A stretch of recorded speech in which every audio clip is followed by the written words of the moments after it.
Olá, amigos. Mais uma vez estamos aqui reunidos para falar um pouco de espiritualidade, falar um pouquinho de mediunidade, algumas coisas, algumas interpretações particulares nossas, das nossas vivências no campo da mediunidade, e como fazemos em todos os vídeos, em nome da Choupana do Caboclo Peri, em nome do grupo bandista Triângulo da Fraternidade, sempre lembramos que nossa intenção não é impor nada para ninguém, estabelecer verdades, dogmas, prevalência doutrinária, seja para quem for. Então, somente a nossa intenção é democratizar esses momentos de frutos dos nossos estudos, das nossas vivências mediúnicas, dentro do nosso rito, dentro da nossa casa de Umbanda estabelecida. No dia de hoje, nós vamos fazer algumas interpretações sobre o movimento de Umbanda, desde da época do seu surgimento até hoje, mas reforçamos que tudo o que nós vamos falar aqui, sob certo aspecto, não é uma unanimidade. Dentro da Umbanda, da nossa religião, não existem unanimidades. É tão grande a nossa diversidade, é tão grande as diferenças entre nós, que talvez o que nos une seja a compreensão fraterna, a alteridade em relação ao outro. É isso que nós vibramos a nível de concórdia, de compreensão, e que não existe um único caminho que nos leve ao sagrado, que nos espiritualize. Todos os caminhos, com certeza, o divino está ali vibrando, independente do rito, independente da forma como o sagrado é entendido, porque o grande arquiteto, Deus, o Uno incriado, Olorum, Zambi, Obatalá, Jeová, não importa o nome, ele não se prende a considerações personalistas, terrenas, de certo, de errado, de bem ou do mal. Ele vibra em todas as latitudes do cosmos, em todas as localidades desse imenso universo, seja no plano físico ou no plano espiritual. O Pai, que é todo amor, Ele nos dá infinitas oportunidades de crescermos, de retornarmos para Ele, e vibra na luz, vibra na sombra, vibra no concreto e vibra no abstrato, vibra no espiritual, vibra no material. E os ritos, as religiões, os cultos estabelecidos na Terra são formas fragmentadas de buscar essa unificação, essa conexão com o divino, que ainda nenhuma religião na Terra nos dá esse sentido de plenificação, de plenitude junto ao sagrado. Mas a Umbanda, a religião que nós professamos nessa encarnação por compromissos espirituais, kármicos assumidos, temos que vivenciá-la nessa atual vida nossa, encarnada, poderíamos dizer que a Umbanda caminha a passos largos com sentido de universalidade das manifestações dos espíritos, de universalidade no amor, abrigando, aglutinando as consciências num sentimento fraterno de altruísmo, de respeito e de compreensão entre si, independente das suas crenças religiosas. Um aspecto que nós temos que considerar bastante relevante, a Umbanda, pelo fato dos milhares de terreiros existentes que a compõem serem independentes entre si, se comportam como unidades religiosas autônomas e livres. Logo, não são as centenas, milhares de terreiros existentes por esse Brasil afora e pelo planeta, não são doutrinariamente padronizados na Terra. Não existe uma doutrina padrão, né, que eles sigam. E cremos que isso seja a vontade do Pai, né? Se a Umbanda não surgiu através do livro sagrado, ela não surgiu através da voz de um profeta único, ela não está estabelecida num Pentateuco, num número de livros codificados. Por que será que assim não foi? Já se fazem tantos anos desde o surgimento da Umbanda, mais de um século, de forma mais ostensiva.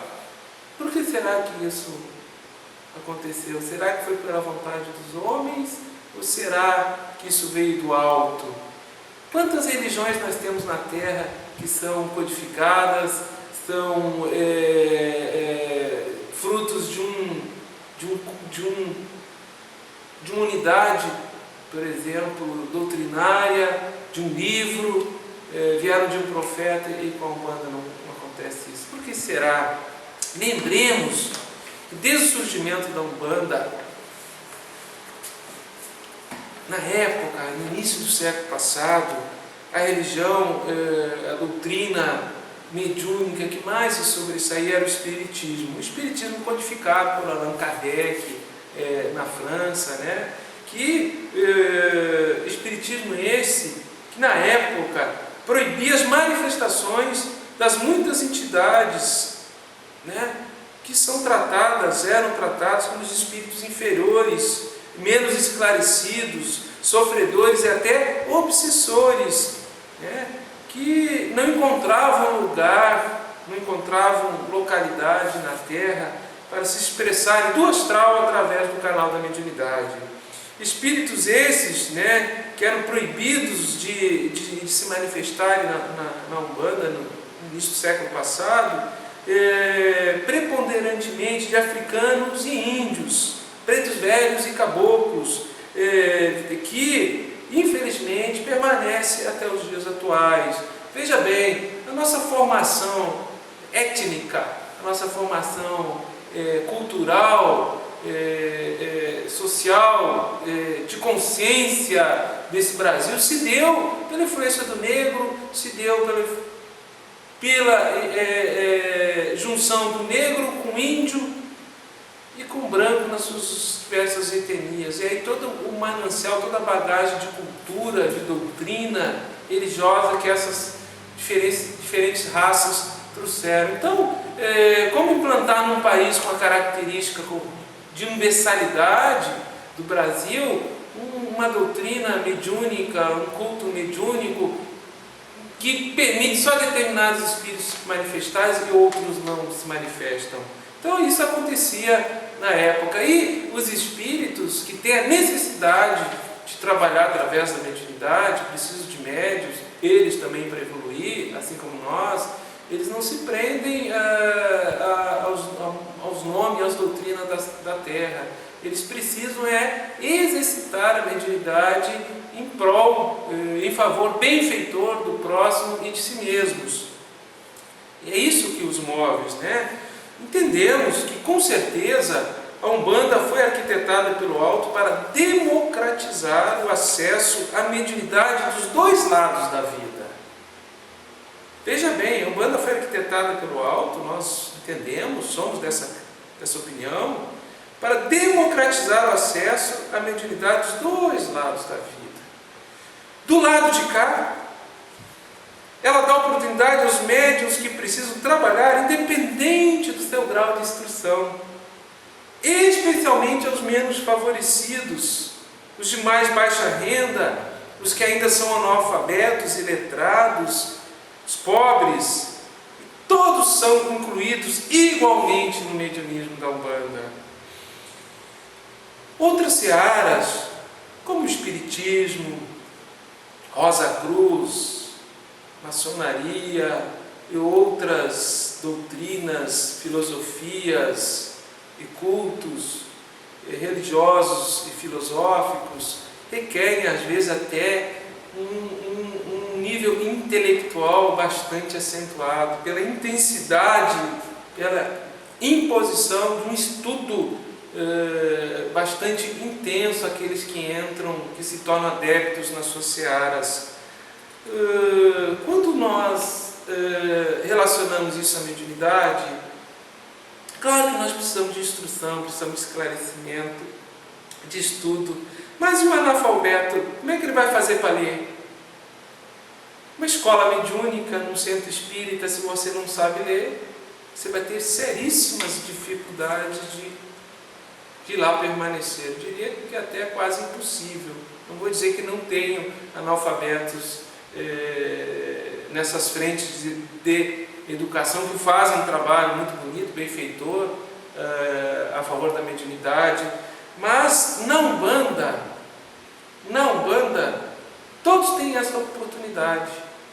As instruções são de formas orais, as instruções são feitas na dinâmica do terreiro, ali na gira com as entidades. Os mestres, os instrutores, os grandes doutrinadores da Umbanda são os caboclos, os pretos velhos, os exus, os ciganos, os boiadeiros, todas as outras demais entidades que se infestam através da mediunidade e vibram em seus aparelhos. Do lado de lá, estamos falando aqui do lado de cá, que a oportunidade que é dada através do mediunismo da Umbanda a todos os encarnados indistintamente. Do lado de lá, as portas estão abertas aos espíritos que na Terra são julgados marginais. Bandidos, malandros, feiticeiros, bruxos, magos, curandeiros. É isso que nós pensamos. Quando o espírito vem e se manifesta numa frente do mediunismo, que ela tem uma restrição doutrinária, digamos assim, uma limitação que engessa a universalidade das formas espirituais, a gente inconscientemente, porque isso está no nosso inconsciente, nós julgamos os espíritos ou de marginais, bandidos, malandros, feiticeiros, bruxos, magos, curandeiros, prostitutas, e não damos oportunidade para esses espíritos virem fazer um trabalho de altruísmo, de caridade, em nome do Cristo, nas frentes do mediunismo da Terra. Dado ainda esse pensamento judaico-católico predominante que nós temos em nosso inconsciente coletivo, que se reflete, infelizmente, inegavelmente na exclusão espirítica. Nós excluímos os espíritos na Terra. Nós excluímos os espíritos na Terra. Se eles não se fecham, se eles não se enquadram na forma que nós entendemos que eles têm que se apresentar, ou da cultura, ou da maneira de falar, ou do seu jeito de pensar, ou da religião que nós queremos impor a eles, da doutrina. Isso é muito antigo, é muito milenar, está muito forte no nosso inconsciente.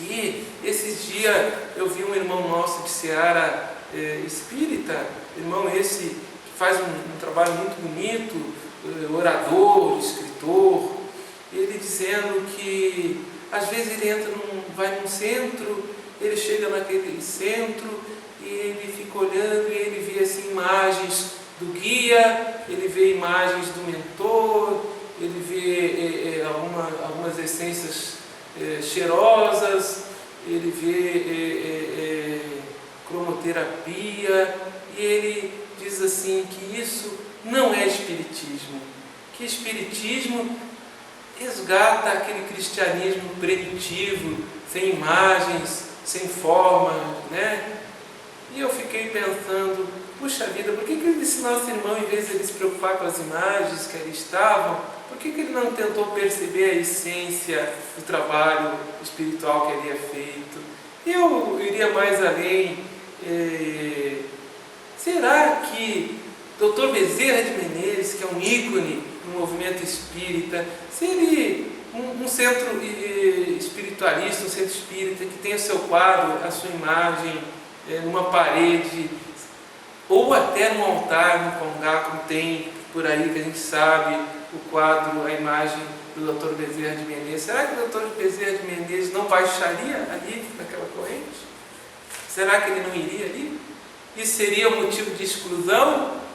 O Dr. Bezerra de Menezes estaria preocupado se aquilo ali seria espiritismo ou não? Eu não acredito nisso, que esse espírito Bezerra de Menezes faria isso. Então, esses irmãos que ficam como se fossem de forma muito fraterna, muito educada, como se fossem cardeais da época da Inquisição, estabelecendo doutrina e dizendo o que é e o que não é dessa doutrina. Eu acho que eles deveriam mais se preocupar em auxiliar o próximo, em exercitar o amor incondicional, sem impor condições.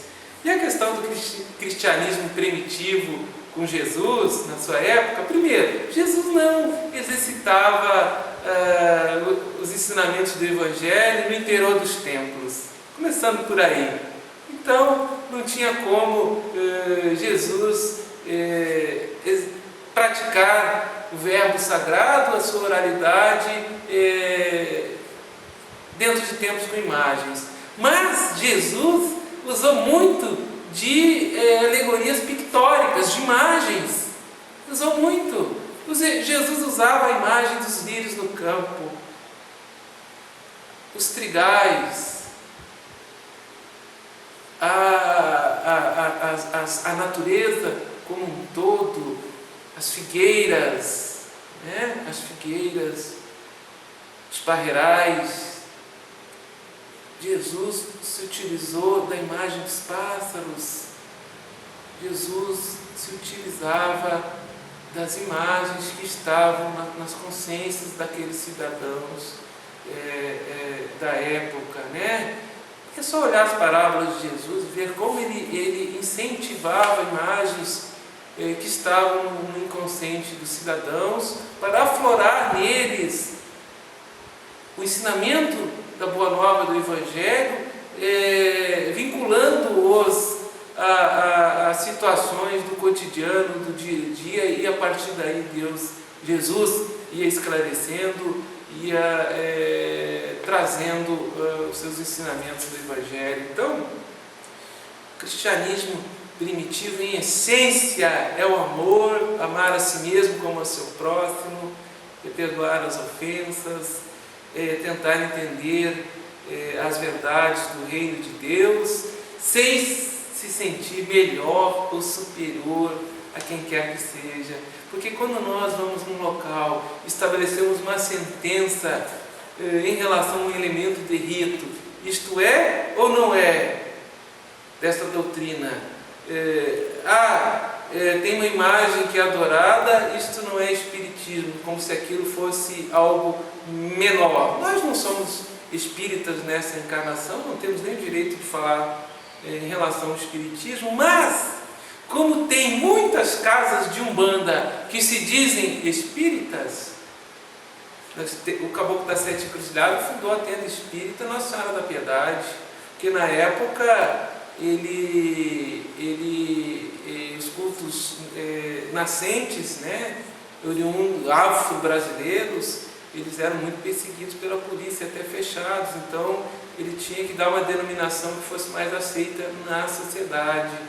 E até os dias de hoje nós temos muitos irmãos nossos de caminhada dentro da Umbanda que se dizem espíritas de Umbanda, né? Inclusive com denominações sociais, espíritas de Umbanda. E quem somos nós? Quem é que tem o direito de dizer que eles assim não são? O verdadeiro espírita não se conhece por ele adorar ou não imagens. O verdadeiro espírita se conhece, ele é um homem de bem. Reflitamos a esse respeito e cada vez mais que a gente tenha o amor uns pelos outros, assim como Jesus nos amou, de forma incondicional. Jesus, quando foi para o seu Calvário, ele não impôs condições à humanidade, ele foi por um amor incondicional. Eu acho que está na hora da gente exercitar a mediunidade, exercitar os ensinamentos de Jesus, sem ficarmos impondo códigos, impondo dogmas ou doutrinas aos nossos irmãos de caminhada. Essa democratização da mediunidade para com todos, sem olhar a quem, alivia nosso karma coletivo acumulado de opressão pelas doutrinas codificadas, pelos codificadores, pelas religiões de um só profeta, pelas crenças em um único livro sagrado. Observe ao longo da história da formação da consciência planetária, quantas guerras, quantas mortandades nós tivemos em nome das religiões, em nome de um só profeta, em nome de códigos imexíveis de determinadas religiões, em nome de doutrinas codificadas, de livros sagrados. Até agora permanece as guerras patricidas entre as nações, entre as populações, em nome desses livros sagrados, desses profetas. Podemos dizer que a Umbanda vem exatamente para exercitar, para trazer à tona o nosso modo de ser, a universalidade no amor, uma religião que ela não impõe nada que seja irrefutável na busca do divino, do sagrado. Cada centro, cada sacerdote, cada médium, cada entidade é livre. A Umbanda não é proselitista de ter o seu manancial, o seu grupo de crenças pessoais, que isso vem somar no todo da Umbanda, no nosso modo de ver, na nossa interpretação. Não quer dizer que nós sejamos não da verdade. Podíamos dizer que a essência da Umbanda é o seguinte: todas as entidades serão ouvidas e nós aprenderemos com aqueles espíritos que souberem mais e ensinaremos aqueles que souberem menos, e a nenhum viraremos as costas e nem diremos não, pois esta é a vontade do Pai. Essas palavras são do Caboclo das Sete Encruzilhadas, lá em 1908, as suas primeiras manifestações com Zélio Fernandinho de Moraes, quando ele intensificou o surgimento da Umbanda aqui na Terra. O próprio Caboclo das Sete Encruzilhadas, pelas suas palavras, ele disse que tinha sido o frei Gabriel de Malagrida, acusado de bruxaria, fui sacrificado na fogueira da Inquisição por haver previsto o terremoto que destruiu Lisboa em 1775. Frei Gabriel de Malagrida era italiano, e ele foi queimado pela Inquisição portuguesa por ter previsto o terremoto que destruiu Lisboa em 1775. Depois ele teve uma encarnação aqui como índio, solo brasileiro, antes de se manifestar como caboclo no Zélio Fernandinho de Moraes, trazendo uma religião, uma doutrina, um culto de inclusão. Veja bem, ele que tinha sido perseguido e sacrificado na fogueira e acusado de bruxaria. Fica aqui nosso agradecimento pela oportunidade de resgatarmos em nós nossos muitos defeitos que nós temos, os nossos enormes compromissos kármicos de levar o esclarecimento, de exercitar o amor para o próximo, a caridade, especialmente no nosso compromisso em nome de Jesus, em nome do Cristo, do seu Evangelho, demonstrando que nós somos espíritos melhor do que ninguém, que possamos cada vez mais nos dar as mãos, independente de nome de doutrina, de culto, de grupo de crenças individuais, e que a Umbanda, em sua essência, que nos traz a universalidade das manifestações dos espíritos, independente da forma, para um exercício de amor fraterno, ela sirva para se expandir como estado de consciência em todos os cidadãos, independente das crenças e das religiões que eles professam, porque Umbanda não é proselitista. Você pode vir na Umbanda, você pode frequentar um terreiro de Umbanda e em nenhum momento acreditamos, não conhecemos até o dia de hoje,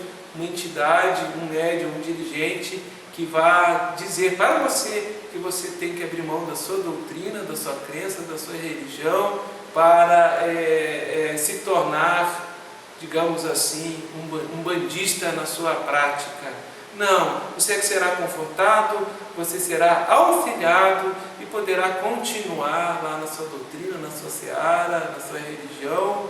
E se em um determinado momento da sua caminhada você optar em exercitar de forma mais intensa a religião Umbanda ou a mediunidade na Umbanda, é por compromissos que seu espírito tem. E entendemos que o sagrado, o divino, tem essa concepção em relação aos filhos da terra, de universalidade, de amor, sem impor condições.